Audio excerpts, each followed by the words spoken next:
Hello everyone. I hope कि आपकी preparation बहुत अच्छे से चल रही होगी। और आज हम डिस्कस कर रहे हैं इकोनॉमिक्स के चैप्टर वाइज कुछ इंपॉर्टेंट क्वेश्चन जो आपको वहां पर पढ़ के जाने हैं या जिनको एक बार आपको जरूर देख लेना है।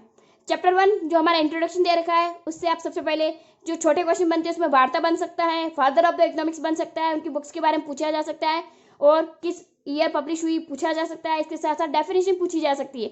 इकोनॉमिक्स के ऊपर अलग अलग जो आपने इकोनॉमिक्स दे रखी है उसके रिगार्डिंग देखी जा सकती है, जिसमें वेलफेयर के ऊपर दे रखी है। इसके अलावा वुमेन्स वेलफेयर के ऊपर दे रखी है, वेल्थ ओरिएंटेड दे रखी है, लेक ऑफ फंड्स के ऊपर दे रखी है। तो इस तरह की कुछ 4-5 डेफिनेशन आपको दे रखी है, वो जरूर देखें आप। पीपीसी कर्व देख कर जाएं। माइक्रो मैक्रो के बीच में डिफरेंस पूछा जा सकता है। इंडक्टिव डिडक्टिव स्टडी पूछी जा सकती है आपको। इसी के साथ स्टैटिक कंपैरेटिव डायनेमिक इकोनॉमिक्स के बारे में पूछा जा सकता है। इकोनॉमिक्स के सेक्टर पूछे जा सकते हैं, इकोनॉमिक टाइप पूछे जा सकते हैं, पीपीसी का अपॉर्चुनिटी कॉस्ट और मार्जिनल अपॉर्चुनिटी कॉस्ट के बारे में पूछा जा सकता है। इसके साथ साथ एक और क्वेश्चन बनता है इंडक्टिव और डिडक्टिव इकोनॉमिक्स के ऊपर भी बनता है, जो बहुत बार पूछा गया है। तो चैप्टर 1 में इन सारे क्वेश्चन के ऊपर आप जरूर ध्यान दें। और सबसे इंपॉर्टेंट क्वेश्चन पीपीसी कर्व और central problems, choice of making की और प्लस एक micro macro difference, PPC curve और difference between micro and macro, इनके ऊपर जरूर आप ध्यान दें। नेक्स्ट क्वेश्चन चैप्टर की ओर चलते हैं, चैप्टर नंबर 2 की ओर। चैप्टर नंबर 2 के अंदर सबसे पहले यूटिलिटी दे रखी है, यूटिलिटी जरूर देखें। इसके दोनों टाइप्स देख ले, टीयू एमयू, और इसके बीच में रिलेशन पूछा जाता है टीयू और एमयू के बीच में। आप टीयू और एमयू के बीच में रिलेशन को जरूर देख के जाए, इसके ऊपर क्वेश्चन बनता है आपका। इसके साथ दे रखा है, इसी के साथ दे रखा है गॉसेंस के लॉ दे रखे हैं। तो गॉसेंस के दोनों लॉ देख लीजिए, फर्स्ट लॉ सेकंड लॉ। एक तो डिमिनिशन लॉ है जिसका पहला लॉ है, और सेकंड लॉ जो दे रखा है इक्विमार्जिनल, उसको जरूर देख के जाए। इसमें से कोई एक आपको बैठने के चांसेस पूरे पूरे हैं।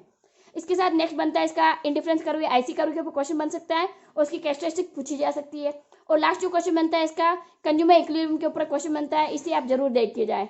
इसके अलावा क्वेश्चन 3 के अंदर आ जाते हैं। चैप्टर 3 के अंदर दे रखा है आपका डिमांड की डेफिनेशन दे रखी है, इसी के साथ मार्केट डिमांड दे रखा है, मार्केट डिमांड शेड्यूल दे रखा है। इसके ऊपर आप देख के जा सकते हैं, पढ़ सकते हैं वैसे। और इसके एलिमेंट दिए गए हैं, तो मार्केट की डेफिनेशन डिमांड की डेफिनेशन उसके एलिमेंट देखे जा सकते हैं। इसके ऊपर आप थोड़ा सा पढ़ के जाइएगा। इसी के साथ आपका इलास्टिसिटी ऑफ डिमांड है, फैक्टर इफेक्टिंग है और लॉ ऑफ डिमांड, और इसकी डिग्री दी गई है और उसके मेजरमेंट दिए गए। इसको आप जरूर देखें, ये सबसे इंपॉर्टेंट क्वेश्चन है जो आपके पेपर में बैठ सकता है। चैप्टर 3 की ओर चलते हैं। चैप्टर 3 इलास्टिसिटी ऑफ डिमांड, जिससे एक न्यूमेरिकल क्वेश्चन बनता है और इलास्टिसिटी ऑफ डिमांड की डेफिनेशन और उसकी डिग्री पूछी जा सकती है और एक मेजरमेंट पूछा जा सकता है। 3 मेजरमेंट आपको दे रखे, जिसमें एक्सपेंडिचर मेथड, जियोग्राफिकल मेथड और इसके अलावा परसेंटेज मेथड भी दे रखा है। तो इन तीनों में से कोई एक जरूर आप देख के चले। क्वेश्चन चैप्टर 4 जो है वो है आपका सप्लाई के ऊपर। इसमें सप्लाई की डेफिनेशन और लॉ ऑफ सप्लाई पूछी जा सकती है। चैप्टर 3 के अंदर एक क्वेश्चन है जो सबसे इंपॉर्टेंट है, डिमांड के ऊपर कॉन्ट्रैक्शन, एक्सपांशन और इसके शिफ्ट के साथ एक क्वेश्चन जरूर बनता है, इसे आप जरूर देख के जाएं। चैप्टर 4 की बात कर रहे थे हम। चैप्टर 4 के अंदर डिमांड की definition, law of demand, law of supply supply की डेफिनेशन, लॉ ऑफ सप्लाई और इसी के साथ सप्लाई को इफेक्ट करने वाले 2 फैक्टर पूछे जा सकते हैं, तो इस पर आप थोड़ा सा ध्यान दें। चैप्टर 5 की ओर चलते हैं। चैप्टर 5 जो है हमारा वो है प्रोडक्शन फंक्शन के साथ, और इसके अलावा इसके कुछ इनपुट्स दे रखे हैं। तो इसमें से बहुत ज़्यादा नहीं बनता है, 2 छोटे क्वेश्चन बन सकते हैं। या तो फंक्शन पूछा जा सकता है, 2 वेरिएबल के बीच जो रिलेशन होता है वो, या फिर इनपुट और आउटपुट के बीच फंक्शन रिलेशन होता है, उसे प्रोडक्शन फंक्शन कहते हैं। तो इसके ऊपर एक क्वेश्चन बन सकता है। इसमें एक सबसे बड़ा क्वेश्चन जो बनेगा, जो बड़े क्वेश्चन में पूछा जाता है, 6 मार्क में आ जाता है, वो है law of variable proportionate law. इसे आप जरूर देख के जाए, ये बड़े क्वेश्चन में आपके बैठ सकता है, या 4th नंबर या 6th नंबर में आ सकता है। इसके अलग जो क्वेश्चन दे रखा है, इसका अगला चैप्टर जो है वो दे रखा है कॉस्ट वाला, और कॉस्ट वाले में से मोस्ट ऑफ जो पूछी जाती है वो कॉस्ट की डेफिनेशन, इम्प्लिसिट और एक्सप्लिसिट कॉस्ट पूछी जाती है। इसके अलावा सोशल कॉस्ट भी पूछ ली जाती है, मॉनेटरी कॉस्ट भी कितनी बार पूछ ली जाती है। इसके अलावा कॉस्ट के रिगार्डिंग 2 तरह की कॉस्ट दे रखी है, शॉर्ट टर्म और लॉन्ग टर्म। और इसके अंदर शॉर्ट टर्म की जितने भी कंसेप्ट दे रखे हैं, TFC, TVC, TC, AFC, ABC, AC और एमसी, तो ये कंसेप्ट आपको जरूर पूछे जाएंगे। इसके अलावा एएफसी का शेप किस तरह का होता है, रेक्टेंगल हाइपरबोला होता है, तो इस तरह का क्वेश्चन पूछा जा सकता है, इसका आप जरूर ध्यान दें, ये क्वेश्चन बहुत बार रिपीटेड है आपके लिए। इसी के साथ एक एनवेलप कर्व के रूप में एक क्वेश्चन पूछा जाता है, वो जरूर देखें आप, उसका डायग्राम भी देख के जाए यहाँ से। प्लस एसी और एमसी के बीच डिफरेंस एसी और एमसी के बीच रिलेशन पूछा जाता है, तो इसको आप जरूर देख के जाए, और इनके शेप और इनके फॉर्मूलाज पूछे जा सकते हैं। अगले नेक्स्ट चैप्टर की ओर चलते हैं, और अगला जो नेक्स्ट चैप्टर है हमारा वो है रेवेन्यू। रेवेन्यू की डेफिनेशन पूछी जा सकती है। इसमें बहुत ज़्यादा क्वेश्चन नहीं आते हैं, बट फिर भी रेवेन्यू की डेफिनेशन देख सकते हो आप। टीपी, एपी और एमपी के बीच में एक रिलेशन, छोटा सा रिलेशन दे रखा है टेबल के रिगार्डिंग, वो आप देख सकते हो। और इसके अलावा डिफरेंट डिफरेंट मार्केट के जो रेवेन्यू कर्व दे रखे हैं वो उसके बारे में आप देख सकते हो। अगला क्वेश्चन वो मार्केट से आता है और मार्केट के अंदर सबसे पहले दे रखा है इक्विलिब्रियम फॉर्म का क्वेश्चन दे रखा है, जिसमें टीआरटीसी और एमआरएमसी मेथड आता है, जिसमें कोई एक आपसे पूछा जा सकता है, 4 मार्क के अंदर पूछा जा सकता है, तो इसके ऊपर आप जरूर ध्यान दें। अगला चैप्टर जो है हमारा वो मार्केट और मार्केट क्लासिफिकेशन दे रखा है, मार्केट की डेफिनेशन की कैरेक्टरिस्टिक्स आ सकती है आपके बारे में, तो उसे जरूर देखें आप। इसके अलावा क्लासिफिकेशन दे रखा है जिसमें छोटे छोटे क्वेश्चन आप बन सकते हैं, शॉपिंग मॉल बन सकता है, इंटरनेट मार्केट बन सकता है। इसके अलावा आपके कंपटीशन के रिगार्डिंग 3 मार्केट दे रखे हैं, परफेक्ट, इम्परफेक्ट और मोनोपोली, जिसमें इम्परफेक्ट के तीनों पार्ट दे रखे हैं, ड्यूअलपोली, ओलिगोपोली और मोनोपोलिस्टिक दे रखा है, तो इसके ऊपर जरूर आप ध्यान दें। इसके टेबल भी दे रखी है और टेबल के साथ साथ इसकी डिमांड कर्व की एक टेबल छोटी सी बना रखी है, उसे आप जरूर देख के जाएं। इसके अलावा अगला चैप्टर जो है वो दे रखा है मार्केट के ऊपर ही है अगेन, जिसमें आपको perfect competition market, imperfect competition market और मोनोपोली, इन तीनों ही मार्केट की कैरेक्टरिस्टिक्स आपको देख लेनी है, क्योंकि इनके बीच में बहुत बार क्वेश्चन बनता है कैरेक्टरिस्टिक्स के ऊपर या इनके बीच में डिफरेंस के बारे में पूछा जा सकता है। इसे आप जरूर देखिए, उनके सारे डिमांड कर्व जरूर देख के जाए। एक ओलिगोपोली का किंग कर्व जो होता है, किंग्ड, उसके ऊपर भी क्वेश्चन आता है, तो उसको भी आप जरूर देख के जाए, उसके कैरेक्टरिस्टिक भी जरूर पढ़ के जाए आप।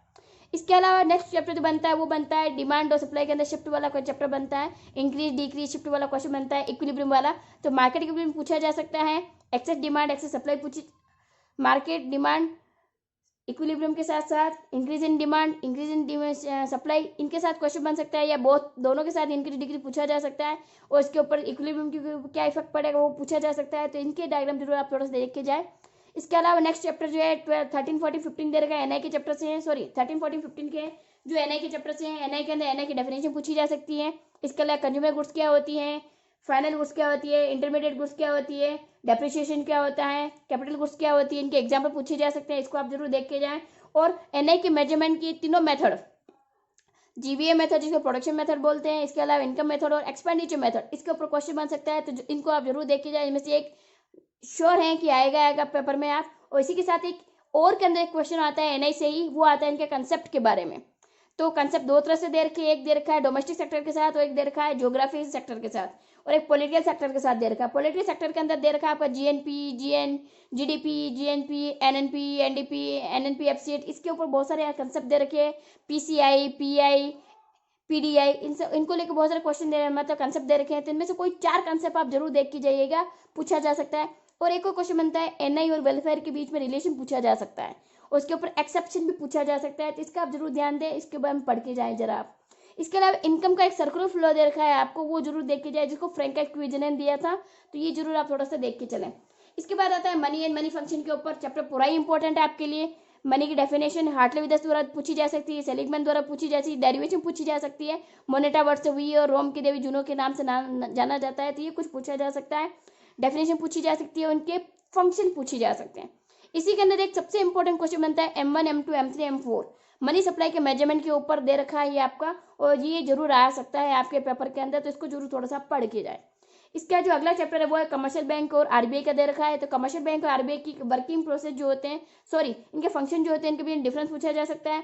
इसके अलावा क्रेडिट क्रिएशन और क्रेडिट कंट्रोल दोनों पूछे जा सकते हैं। क्रेडिट क्रिएशन जो होता है वो कमर्शियल बैंक द्वारा किया जाता है, क्रेडिट कंट्रोल जो होता है आरबीआई द्वारा किया जाता है, तो आरबीआई द्वारा क्रेडिट कंट्रोल पूछा जा सकता है कि किस तरह से किया जाता है, या इसके ऊपर क्वेश्चन बन सकता है आपका।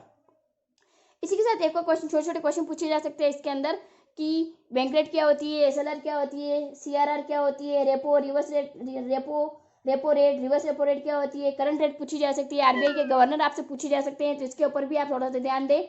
इसके अलावा कमर्शियल बैंक से क्रिएशन किस तरह से की जाती है, तो क्रिएशन को पूरा आपको याद नहीं करना है, इसके दोनों टॉपिक याद कर ही लीजिएगा, कि एक तो करेंसी इशू करने की तरह और एक डेराइव डिपॉजिट के द्वारा होता है, तो डेराइव डिपॉजिट की टेबल दे रखी है आपके, उसको आप देख के आ जाए, उसको आप मेंशन कर ले, उतना ही सफिशिएंट हो जाएगा आपके लिए।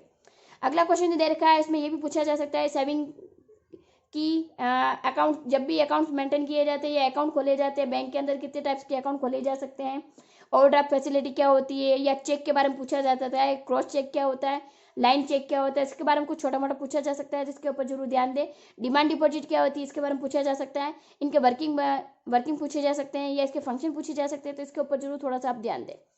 क्रेडिट कंट्रोल सबसे इंपॉर्टेंट क्वेश्चन है इसका, और इसका फंक्शन सबसे इंपॉर्टेंट है, इसके ऊपर जरूर ध्यान दें, आरबीआई के चैप्टर से लिए गए ये, और दोनों पूछे जाते हैं, क्वांटिटेटिव क्वालिटेटिव दोनों ही मेथड पूछी जा सकते हैं, तो इसके ऊपर आप जरूर ध्यान दें।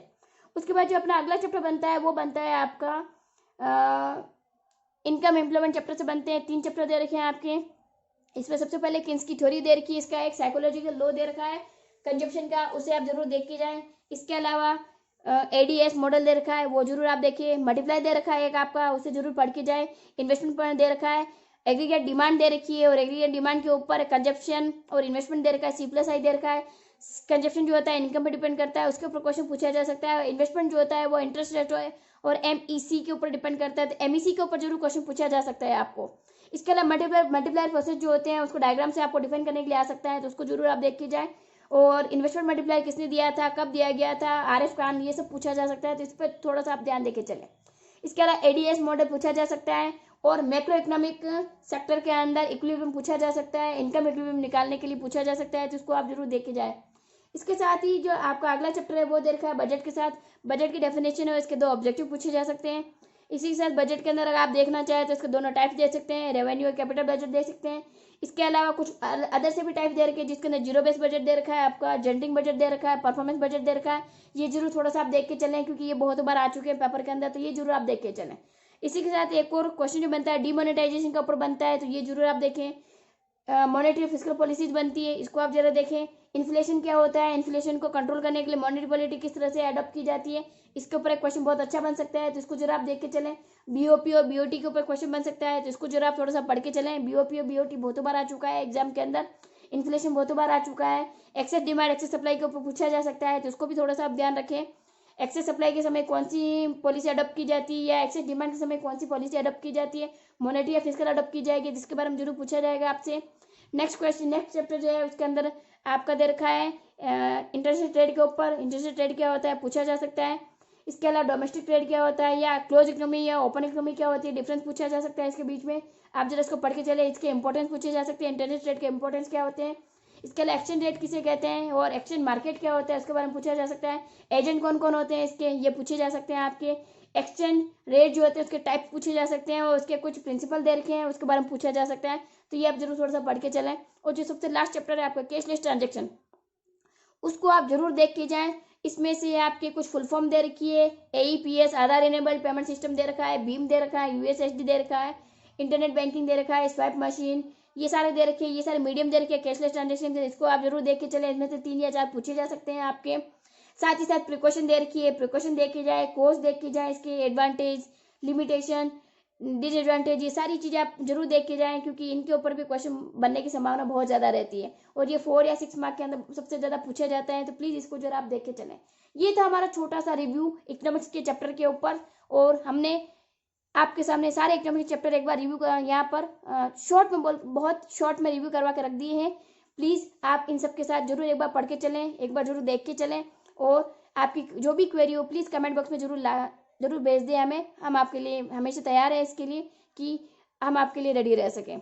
तो तब तक के लिए आप हमारे साथ बने रहिए, और कल के पेपर के लिए आप सबको गुड लक है। और आप सब कोरोना वायरस से प्रिकॉशन करें, अपने मुंह पर मास्क लगा के चलें, और जब भी छींके या खांसे तो उस वक्त हाथ में रुमाल या टिश्यू पेपर का यूज करते हुए इनका उपयोग करें और अपने लाइफ को सेव करें। कल के लिए गुड लक फ्रॉम इकोजेड। Bye bye.